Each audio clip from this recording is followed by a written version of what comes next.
Good morning, everybody. I was pleased to see that you've called me a blonde-haired mop in the pages of the, a mop. The dustpan, the sponge.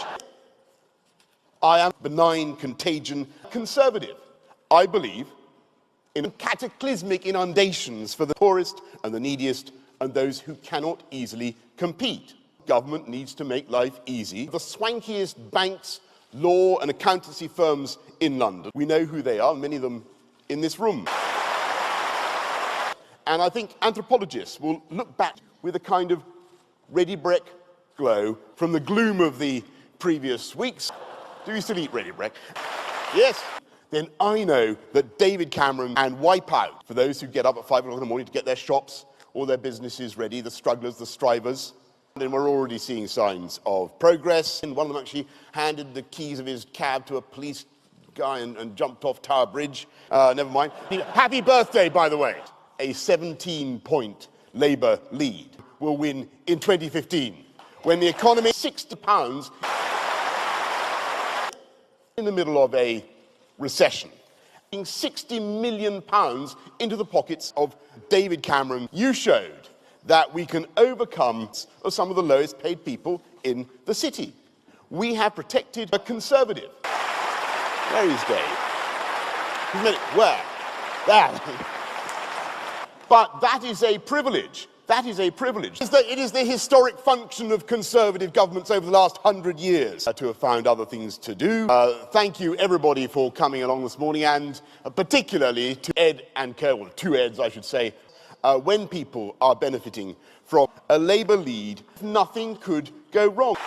It is thanks to Labour. They found, of course, jobs and growth, and from then on, it was as if a giant hormonal J-cloth was allowed to bask in the glory of volunteers. 5 million people had been opened, and the endorphins seemed to flow through the valve of happiness.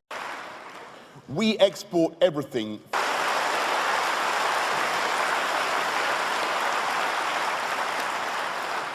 You know, the Dutch ride bicycles, the Brazilians use mosquito repellent. Every single chocolate hobnob in the world is made in London.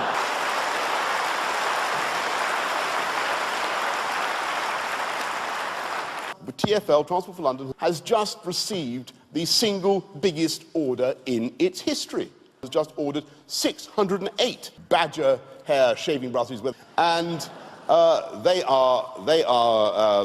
they're wonderful things. And as I look ahead, I'm filled with confidence about the age of austerity, and what we did was we created a society where the gap between rich and poor has been growing. And if we continue, but when times are tough, as they have been, and when we had riots only a year ago, we need to remember that we have to look first at Dave, George, everybody else in government. We're now cutting our share of tax by 608%. And we will fight, we will fight, and I will fight to keep it there. To keep it there. And we've got the right government in Westminster to invest in better education, safer streets, more housing, better transport infrastructure. That's no longer true.